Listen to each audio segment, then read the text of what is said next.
welcome back to Seriously Doughnuts. My name is Bola and I'm with the beautiful Abi. Today we've got an incredible guest with us.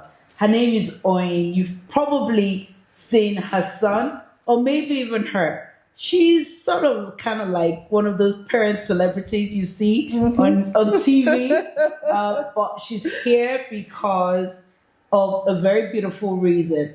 But first of all, Oyin, welcome to Seriously Doughnuts. Thank you. Welcome, Thank you, Oyin. ladies. Thank you for the invitation. Thank you. So a few episodes ago, we spoke about parenting. Oyin's an amazing mother to two boys, but not just two boys.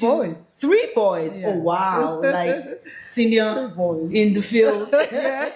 You've got two boys as well, haven't Yes, you? I've And got I've got two. two boys as well. And I always feel like a superhero. So now we've got a senior in the environment of looking after kings. But her boys, two of her boys are super special. They were born deaf. And Oyin has been an incredible mother to them. You might have even seen one of her boys on Instagram where he managed to garner so much support for him to be on the football team, on the British football team. England. England. World Cup, right? So he's Amazing. Yeah. Tell us more about that, Oyin. Okay. So Instagram page is Toasting Footy. He's on YouTube. He's on TikTok. And he is just vlogging about his life as a deaf footballer. And also, he's trying to get people to support him and also asking for people to believe in him because his goal is to play for England in the Deaf World Cup in 2027. Wow. So, I mean, even as a mom, my mind is blown with how much support he's gained over just a few months. Yes. He literally just started in January and he's got like over 20,000 followers on Instagram, nearly 20,000 on YouTube. TikTok is over 20,000 as well. He's being recognized in public. For me as a mom, is more of his pride in his deaf identity. I love that he is, I mean, both of them, Tony and Tosi, that they are proud and confident in who they are, because that was one of my goals. Okay, so I want to talk a little bit about you and that journey. For some of us, we're moaning about bringing up boys, but your boys are special. All three Tell of me, them. all three of them. You know, we always root for moms here. Yeah. And I don't know how parents do it. Then I don't know how single parents do it, both single dads or single moms. Okay, so we need to And get to that then- journey to find out. Exactly. That single parents raising kids with additional needs. Like, how? I can't wait to Three, not Tell one, us. not two, but three. Tell us how that journey started when you first found out that, you know, the boys were super special. How did you take it? How did you give yourself that strength to fight this fight?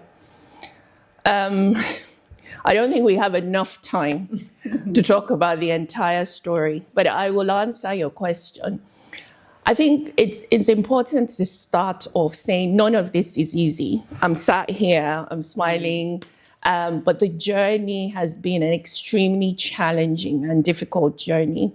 Most of the battle is in the mind, though. I always say that. Most of the battle is in the mind.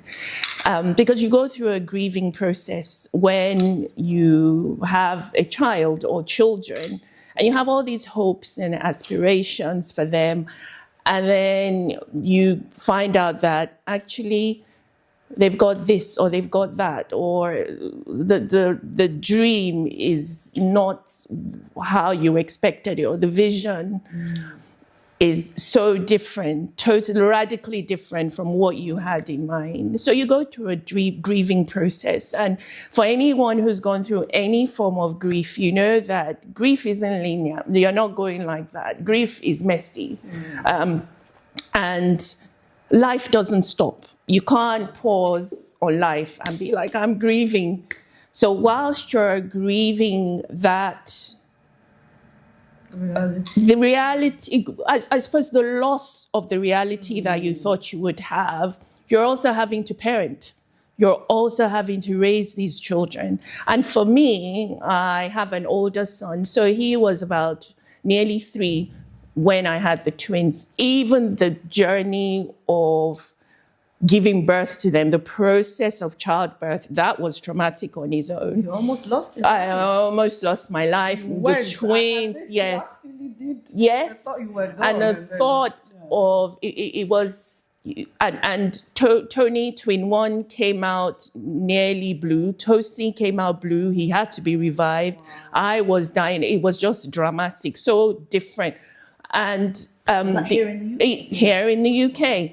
And the irony of it was we had a planned C-section because the boys had twin-to-twin transfusion. Okay. So they were born early at 33 weeks to save their lives. Wow. And then the whole process of giving birth to them was quite traumatic as well.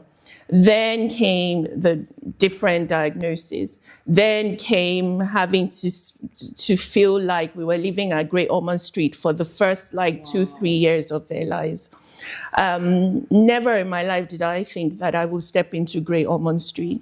But then that became almost our home for 2 to 3 years of their lives. And there's nothing. I don't think there's anything that can prepare you. Absolutely. Anything can prepare you for the reality of raising children with additional needs. And then along the way, I got separated, then divorced. And so I became a single parent, a solo parent, because their father moved abroad. And I sit here sometimes, and I say here, not here, but just in here, the present. And I think, how did I manage? Wow. How did I manage? And I think one of the things that has really, really helped me was sorting me out, my mind. Yeah. Because you cannot successfully parent when you're struggling. An exhausted parent, mentally and physically, is an ineffective parent. I hear that. I hear you, absolutely. So it was... And that goes whether or not, the children have got additional needs or not, or that. So if you are traumatized, tired, exhausted physically, mentally, emotionally, and you're trying to be effective in parenting, you are literally fighting a losing battle. So the work starts with us. Yeah. And for me, the work started with me. So therapy, sorting out my mental health, because there were really, really dark times for me. I'm not going to sit here and be like, oh, everything has been hunky-dory and I've just done it. Do you think that pressure also added to pressure in your marriage that caused the breakdown? Oh, 100%. 100%. And I can look back now. When it was all happening, it was a different feeling, for me. But now when I look back, the twins are 18. They turned 18 well done, Mom. 3 weeks ago. Big boys. And I look back now, and I have empathy for my ex-husband, which I never did before. I couldn't... I felt abandoned, but now I have some sort of empathy for him because it was hard. It was a lot. It was a lot. And navigating a marriage and navigating family life is hard on its own. Then you now add that. Was there an element of did you feel guilty? Did you feel like you played a role in it? Or did you feel like this happened and it happened? How did you manage that initial, drop on you? In terms of the boys, dead boys. Sometimes as Nigerians, sometimes we have this sense of, oh, why did this happen to me? Did you ever go through that? 100%. Why me? Why anybody? Do you see what I mean? Why? How am I supposed to deal with this? Is this something I've done? Is that some way I've to deserve this? It's just life. Life happens. But I'll tell you when I really, really felt that it was, because Abi said that, oh, she's got 3 with additional needs. So at the age of 12, so my eldest was 12 and the twins were 9 years old. By this time, I'm raising 3 children with additional needs. I'm single, parenting 3 black boys. The pressure of the So the stereotype. first one also has additional needs. So at the age of 12, he nearly dies. He ends up in hospital. This is my first son, like my healthy, always been okay. normal. He's been okay, plays football, very athletic, doing fantastically well, apart from, emotional trauma of dad leaving and all of that. He ends up in hospital with an autoimmune medical condition. He's exactly like how? Like, don't I have enough? His body attacks his pancreas. Pancreas stops working. He's type 1 diabetic and insulin dependent for life. I'm sitting next to my son he's in ketoacidosis. He's dying. We bring him to hospital. And I'm sitting there thinking, this is crazy. Am I cursed? What is going on? Why is this happening to me? I remember speaking to my mom, and my mom is like, don't say horrible things to God. Don't say, and I'm like, I've said everything that can be said. Wow. Because my heart is breaking. It's broken, shattered. I don't know how to go on. Yeah. I'm looking at Shani and I'm thinking, oh my goodness. But you know what? You know that Bible verse, I'm a Christian and God is a huge part of my journey. The Bible verse that says, God is close to the brokenhearted. And he holds those who are crushed in spirit. I can't remember. That is so true.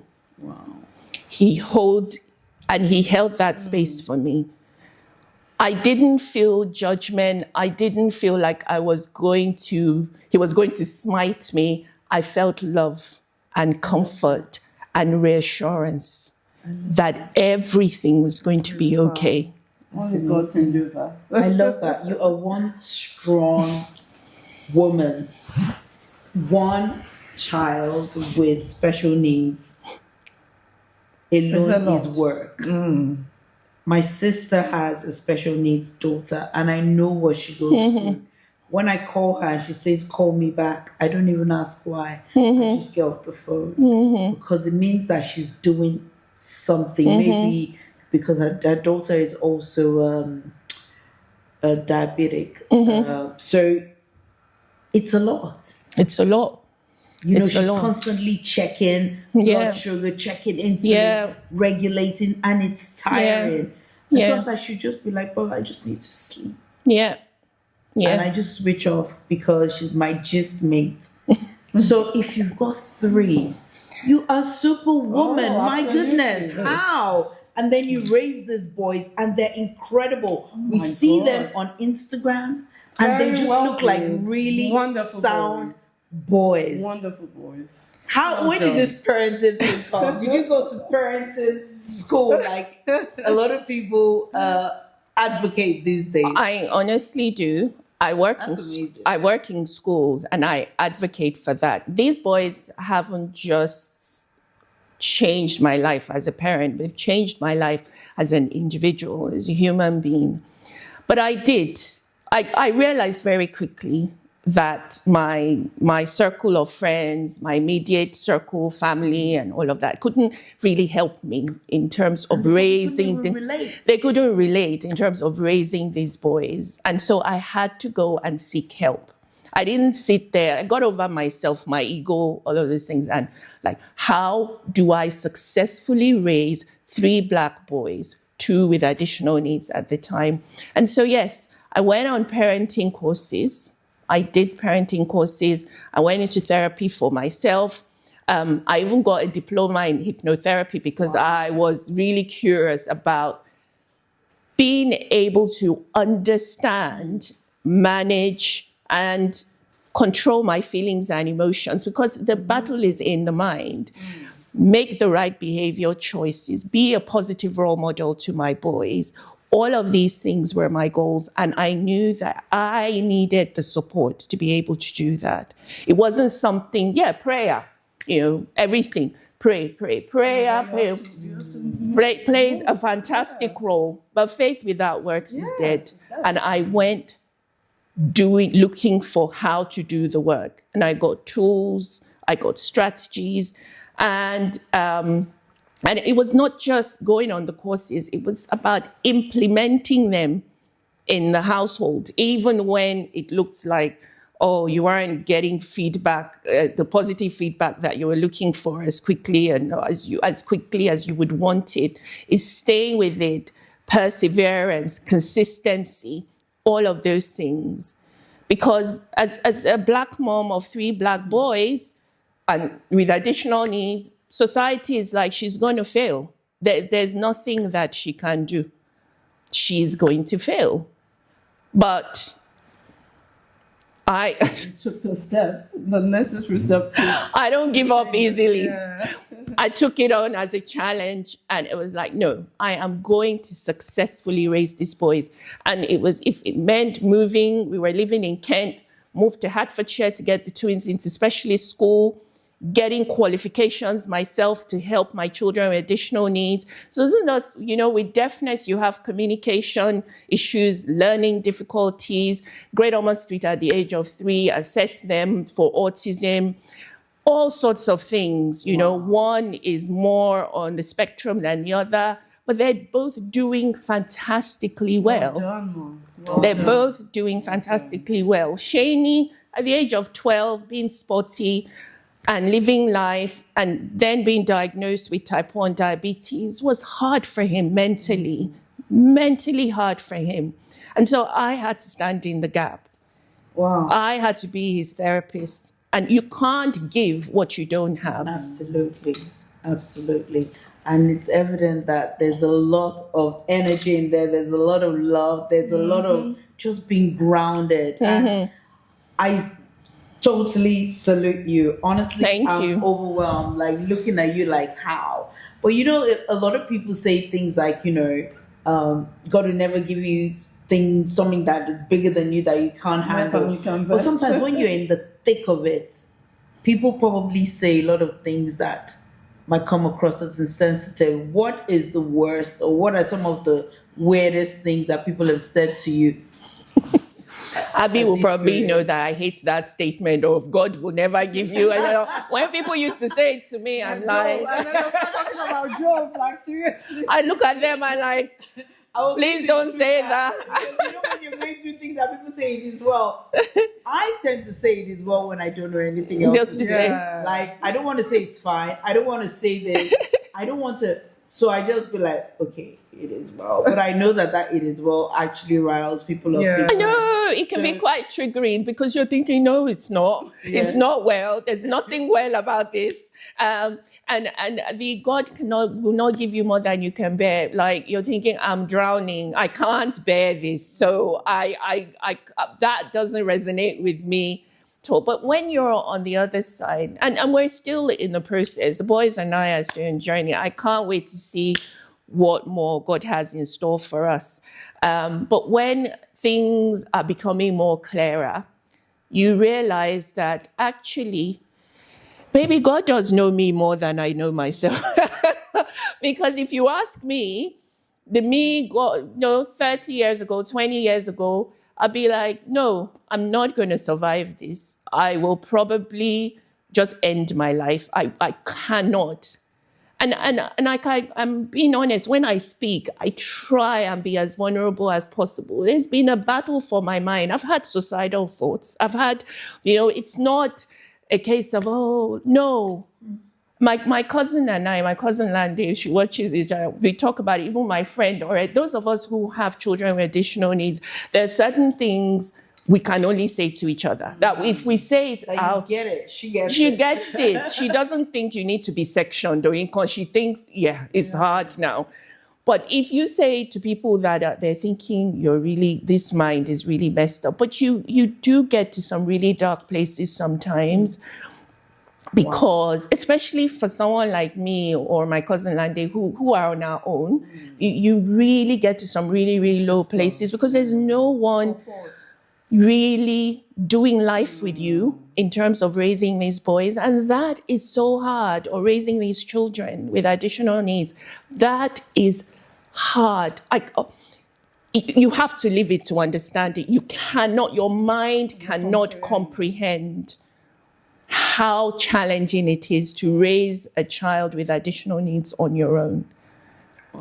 Looking at you like the only thing you're missing is your superwoman. It's there. It's just needed. Because how you embodied the whole thing, and not only sat there feeling like woe is me, but you've actually taken it on to bless other families, to help other people out of this space.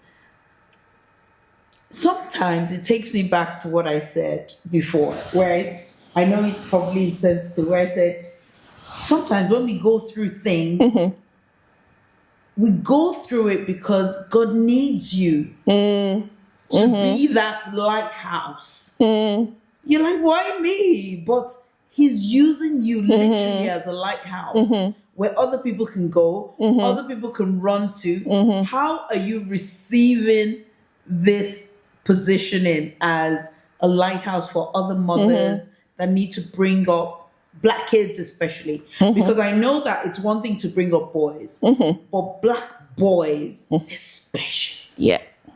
How are you embodying that with all the work you do? Tell us a bit more about that. I know you're doing a lot of work around that. I do a lot of work, not so much on social media, which people around me have been saying, oh, you need to do more on social media. But out in the community, I do a lot of work. I work in schools. I'm a therapist. I'm a school counselor.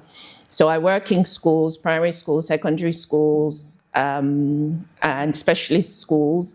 I work with parents, because you can't work with a child on their own, because children exist within system. To successfully and effectively support a child and achieve positive goals for the child, you have to work with the system around the child, at school and home, and parents. And I do what I can in terms of paid work and voluntary work.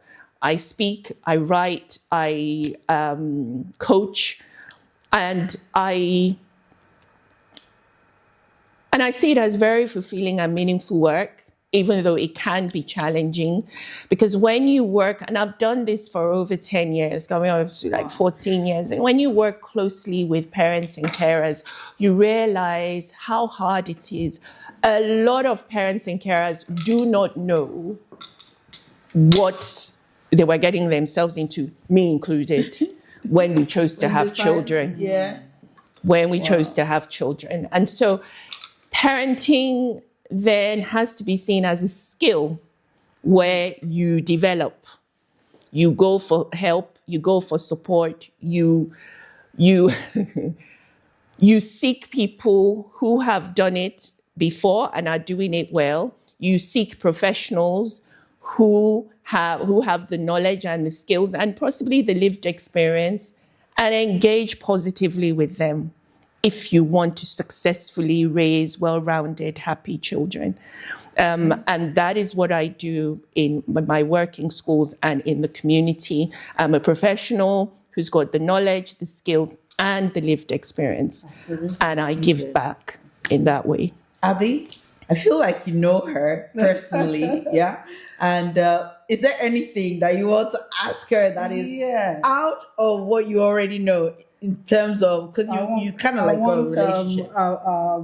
Viewers to know some things that I know, of course, that I'm privy to. But we'll touch on the Tony Tosin Foundation shortly.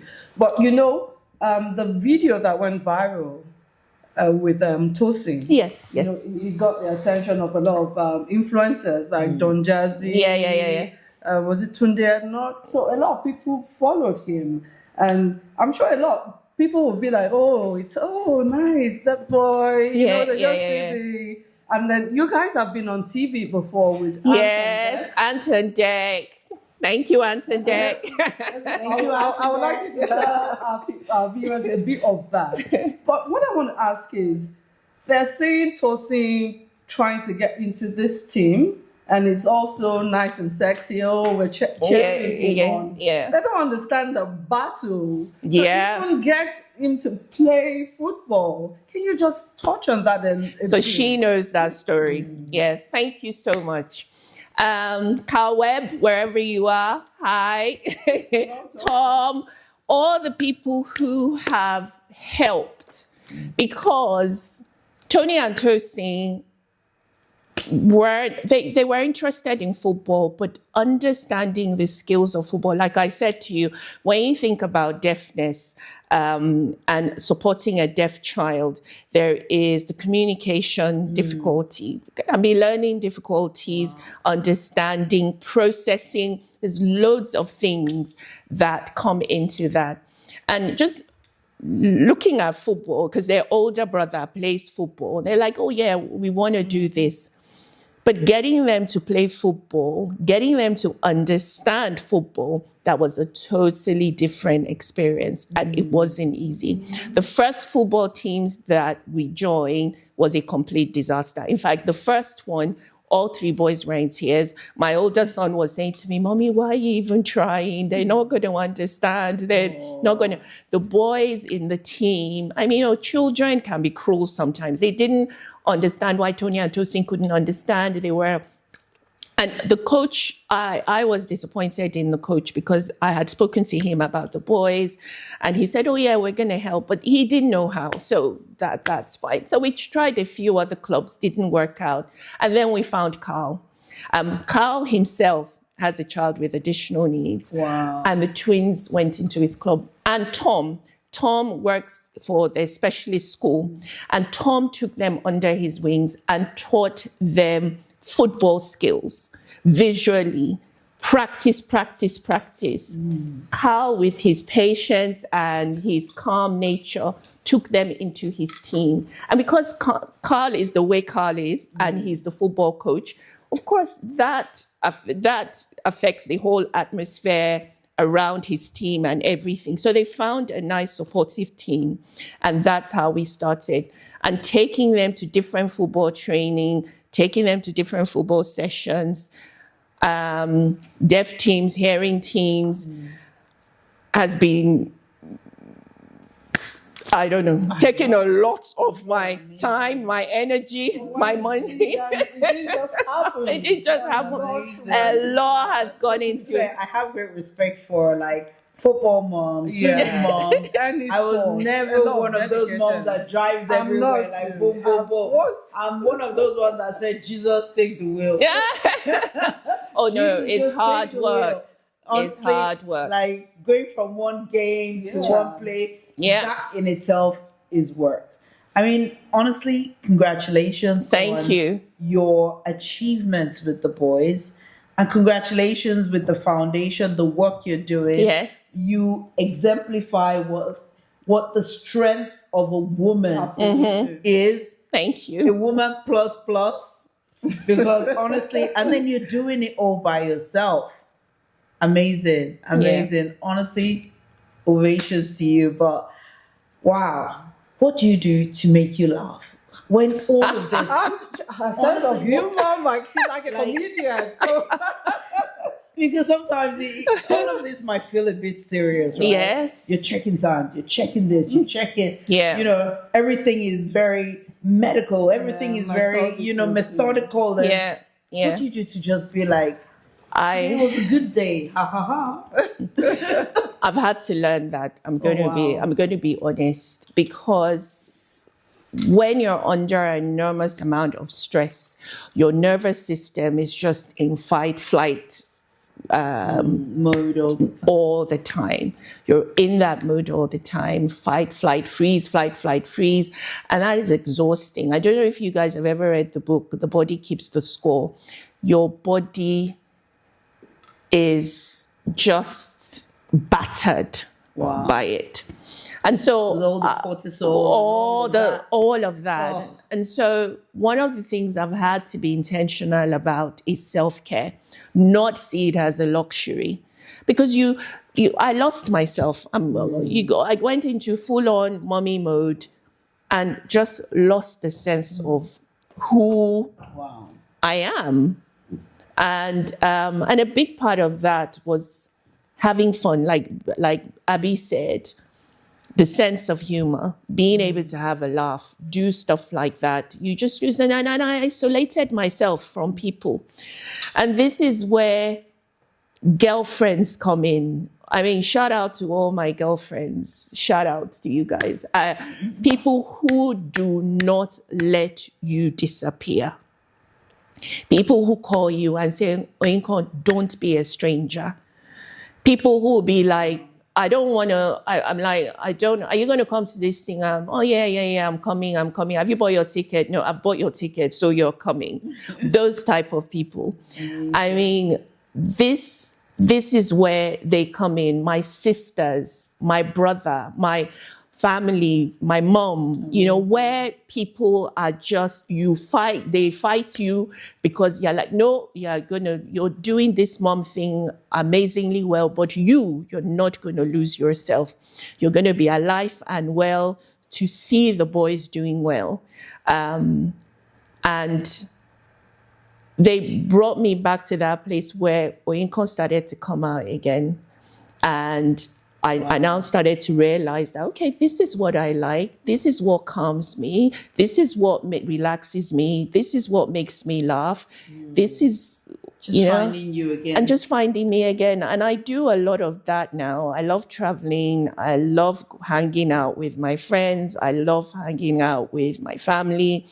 And as the boys have gotten older, there's more time freedom. Because when they're young, especially when I remember, like, even to the doctor's appointment, if I didn't get anybody to watch them, all four of us will go to a GP appointment. It was ridiculous, We move as a foursome. But now, like I said, they're older. I have more time to do the stuff that I want to do.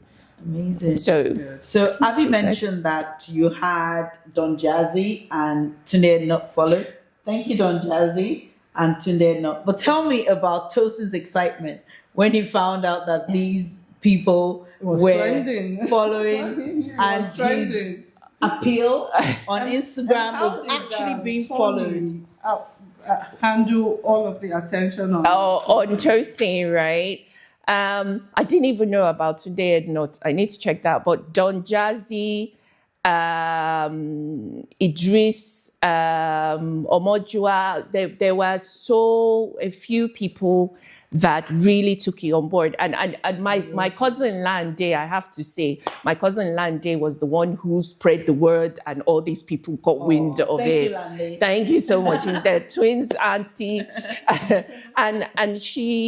And Tosi didn't know who John Jazzy was. Bless his heart. All these people, he didn't know who they were. Yeah, he knew Idris. I said, Idris is your uncle. But Don Jazzy, I'm telling him, Don Jazzy, this is really big, Tosi. He's like, really? I'm like, yeah. He's like a big guy in Nigeria. So I'm telling him about Don Jazzy. And he's so grateful for the support because he has got audacity. He has got faith. Got it from somewhere. He got it from his mother. My oldest son was telling me that yesterday, actually. When I was telling him about a conversation him and I had, and he was saying, thank you, Mom, and this is it. Sorry, I digress. This is it. When they become adults and they start to reflect on their childhood and they start to tell you, because parenting is a long game. There's no instant gratification. You have to wait it out. And sometimes that's where the weariness comes in, where you think, am I doing it right? Things are not looking good, blah, blah, blah. But when they start to get older, they start to share feedback, like Shani was sharing with me yesterday. And he's saying the work ethics and things like that, it warms your heart. Wow. It keeps you going. So Tosin is just so grateful. And he's enjoying the process, which is what I say to them all the time.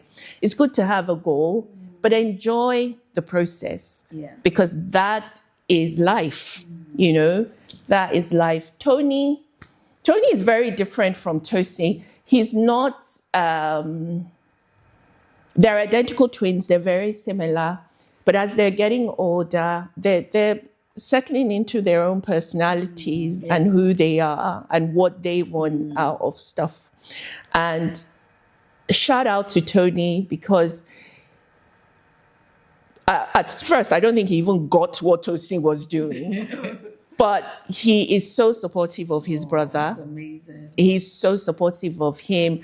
There's no sense of competitiveness. It's more of, this is your path, this is my path, and we're going to sort of go on our separate paths and also support each other. And that's hard when you look like each other and society is always trying to bring But you I kinda, together. like, feel like twins have that like lockdown. A lot of twins that I see, they kind of like just have this sense of being centered, like you do your thing, I do my thing, we're both great. Yeah. They got it. Like It's good God on gave them. that shit, like, got and each other, we're sharing the space in Yeah. they're already like Yeah. twins just get it. Yeah, and good on them, because living in society doesn't make it easy, because people say, oh, Tony and Tosin. Even the fact that they call them as one person is hard sometimes. But yeah, he's I think he's just happy for his brother, and like the rest of us, cheering him on whilst he's on his own path. Yeah. That's amazing. Wow. My goodness. I feel like Seriously Doughnuts will not be complete until we actually get a few laughs out of you, because I'm like looking at you like, this woman is just absolutely incredible. You look amazing. Your skin is giving. Oh, thank If anyone sees you, they would not even know that you are going through just being strong daily. And you're doing it with a smile so gracefully. Wow. Well done. Well done. Thank you. Well done. Can I quickly talk about the foundation? So, yes, if you would ever support anything, if you're looking for what to support. So I'm wearing our T-shirt to talk about the Tony and Tosin Foundation, which is named after my twin boys. And I set it up because of the limitations I had when their father moved back to Nigeria, because I couldn't move back because there was no real support for deaf children in Nigeria. And now that I'm here, and over the years, I've done a lot of work. The boys and I have done a lot of work for the National Deaf Children's Society. We're grateful for the support they gave us when we needed it, and we've given back, and we still do in our own way. But there was something missing for me, which is, how do I give back to the deaf community in Nigeria? And this is why we set up the Tony and Tosin Foundation. And it's about supporting deaf and hard of hearing children and young people in Nigeria. How do we do that? Through hearing aids, providing hearing aids, cochlear implant, paying for specialist education, paying for speech and language therapy, anything that you think a deaf child or young person will need. Tony and Tosin Foundation is set up to support them and their families. And we've been doing it. It's a registered charity in the UK and in Nigeria. And we've been doing it in our own little way for years now. We have children who have hearing aids. We have 2 children who have been cochlear implanted in Nigeria. Where people would think, oh, you have to go to India, you have to go to the UK. Been successfully implanted in Nigeria. Shout out to Dr. Afolabi of BSA. And we're currently actively fundraising again for 3 beneficiaries, 2 13-year-olds, a boy and a girl, and a 24-year-old. The 24-year-old needs cochlear implants, and the children, one of them needs hearing aids, and one of them needs cochlear implantation.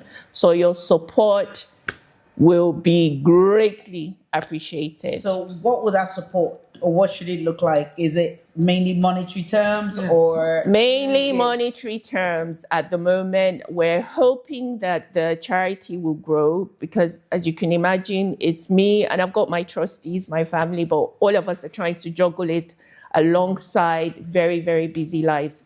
Shout out to my baby sister in Nigeria, Shiji. I can't do it without her. She's amazing. She's a busy, successful woman, but she is really, really helping me in Nigeria. So it's mainly funds at the moment. We've got medical partners in Nigeria who are helping us. And so any amount you can give. We've got a GoFundMe and we've got a bank account in Nigeria. So there are two things I'm going to ask you guys, please, to follow, find, and support the foundation, Tony and Tosi Foundation. I also want you to go onto Instagram and find Tosi and support him in his plight to become a part of the England football team. Would love to see one of our own supporting this amazing woman. But like I said, I literally need to get a little bit of seriously donutty behavior out of her. So I'm going to ask a few. Abi, let's do some really quick fire questions with her. So, quick fire. Honeymoon? No, not honeymoon. Holiday or Nigeria? Nigeria. No, I love Nigeria. Nigeria at the moment in time is holiday for me. I can literally switch off. Someone's going to think of what I'm going to eat. Someone's going to take me where I'm going to go. Nigeria. Bikini or full bodysuit? Full bodysuit. What is it? I don't know. You're good at this. I can't think of anything. Okay, I'm trying not to. I'm trying to put my church mind on. Don't worry. You know Church mind. Church mind. Wow. So, have you ever been tempted to find a new man? So my friends always say, I have found a new man. That's so lucky. Shake the table. Yes, I have found a new man. Yes, tell us.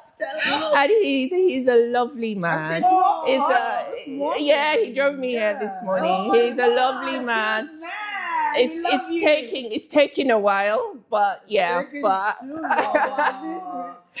too long. My friends and family are like, finally, yeah.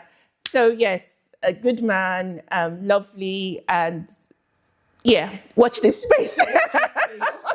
we need to clap. Baby lady. No pressure. I'm on top face blue. Tossy and Seriously Doughnuts all poppers. Oh my goodness. I'm super excited about that. I'm blushing like a teenager.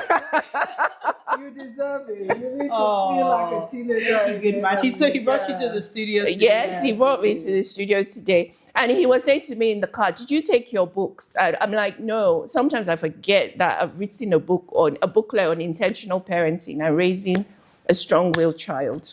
But I didn't bring the books. So wait. This is for some of, okay, we need to wrap up. But this last one, this is for some of the single moms out there. Yes. So how did you Yes. how did you know? Because sometimes single moms are so serious, they don't even know when the guy is chatting them up. I know. How did you I know. We don't have time. Just a quick one, like 5 tips for single girls. Before looking, please be okay with yourself. I cannot stress that enough. Don't bring baggage and unresolved trauma into a relationship with another man. He doesn't deserve all that stress and all of that. And the relationship doesn't, because then you start to feel like, I can't, all men are rubbish. But actually, it's you bringing all the rubbish and baggage into the relationship. Second one is take care of yourself. Go out. Third tip, they're not going to come and find you in your house. Cinderella had to go out. Yes. And engage constructively and positively in conversation with people. Be ready to network and meet different people. And finally, what's my number 5? When you do find the person, keep an open mind. Keep an open mind because you never know. There are good men out there. Guys, love is coming for you guys. But thank you We so love much you. for sharing that happy Yes, note. thank you. I'm so happy that you coming. came. Thank you. Thank you so much Sending for love to having all the me. ladies.